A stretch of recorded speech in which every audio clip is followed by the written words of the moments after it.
Well, you know, when you wake up on a Friday morning, you see that inflation is down yet again. Illegal migrants are being deported by the thousands by the day. Democrats are flailing as a party without a soul. And you think all this winning, well, I'm not tired of it. And by the way, it's exactly what I voted for. The golden age of America looking pretty good, don't you think?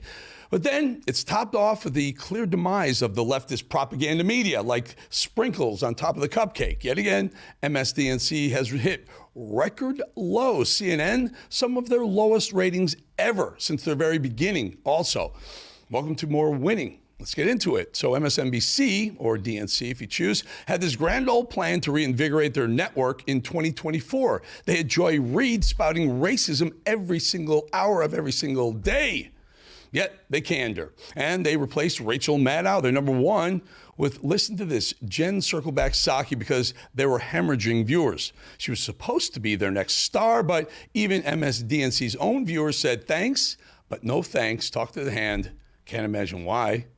Important part, an interesting part of how people have talked about your role here is how your role has reshaped the perception of masculinity. And I'm not sure you planned on that, but you are an incredibly supportive spouse. Has that been an evolution for you? And do you think that's part of the role you might play as first gentleman? Doug Emhoff is reshaping the role of masculinity in America. Well, moments like that now on MSDNC, well, down to the record lows, dropping 41% among primetime viewers. Primetime, of course, is where Jen Psaki was placed. I don't know, temporarily? Well, maybe is their next bright hope? Well, the network's ratings as a whole dropped a total of 34% compared to May of last year. Rumors is now that they're taking Jen Psaki out of their primetime lineup, and in honor of that possibility, it's a good time to prove why that might be a really good idea. Jen Psaki was always unabashed about lying on Joe Biden's behalf. She wasn't informing, she was deceiving on a daily basis, and MSNBC actually thought, that's a fit for us, don't you think? So 3 years ago, when Jen Psaki decided to join the communist propaganda machine, that is MSNBC, and stopped circling back to lying for Joe Biden.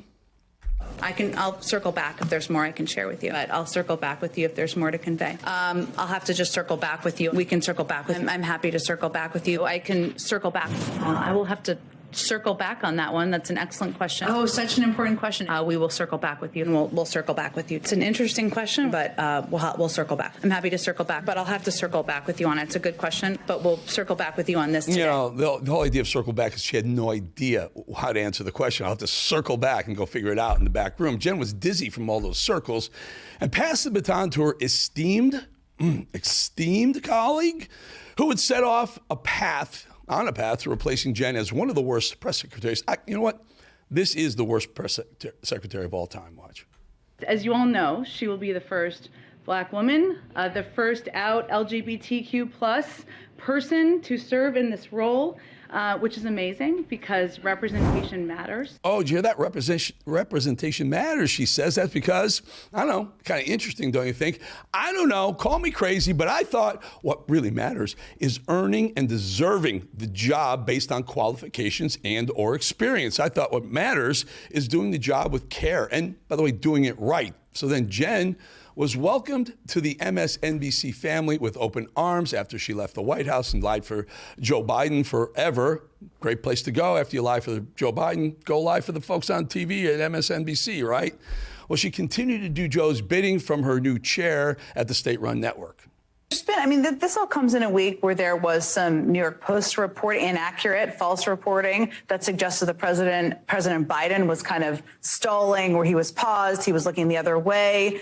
I feel like there's a double standard. Do you feel like there's a double standard out there and how people are looking at their ages? They can't mess with him on substance, so they go after what they see as his Achilles heel, which is his age. You know, the funny thing about the internet and the funny thing about, this show, we hold him accountable. These things really don't age very well, do they? So he trips over things. So he's old. Why are we making such a big deal about it?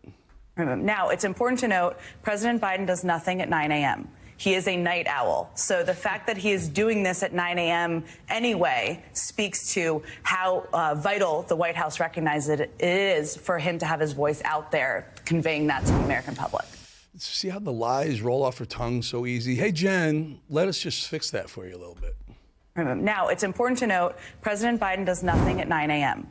There we go. Fix it. But isn't it just the Biden cover-up that Jen's always been happy to do? She's been really all over it. Anything. It's obvious the Trump derangement syndrome has kicked in, that Trump and Jen, well, they've hated each other forever. But Jen Psaki is the poster child. Watch. If elected to a second term, Donald Trump would prosecute anyone he deems an enemy, unleash troops on protesters, and essentially unravel the rule of law as we know it. And this time, he plans to align his administration with people who will actually help him do it.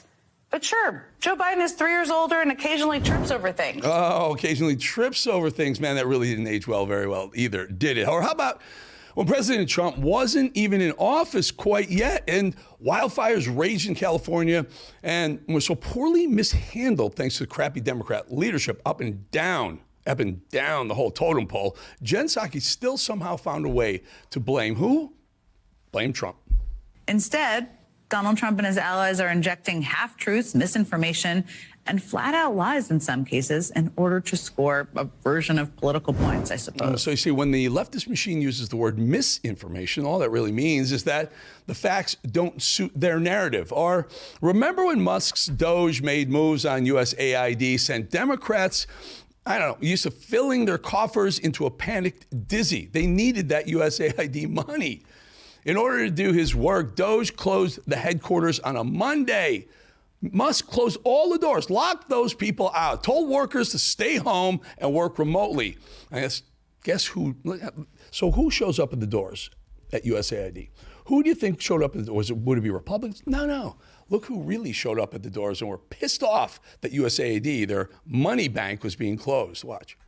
Because what's happening right now is a hostile takeover of the U.S. government. There's no other way to describe it. And it's not a takeover at the hand of Trump alone. I mean, this takeover is also happening at the direction of his unelected best friend, Elon Musk.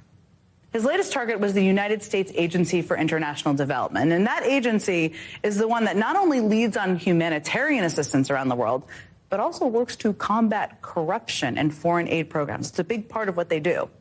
I kind of see how that could make Elon Musk a bit uncomfortable. Got it. So smearing Elon Musk, words like hostile government takeover, what a good little leftist propaganda soldier Jen Psaki has always been. And watch Psaki now fawn over David Hogg, that slimy little snowflake bitch who makes a lot of sense, given it makes a lot of sense that she was all over this guy. Listen to this clown.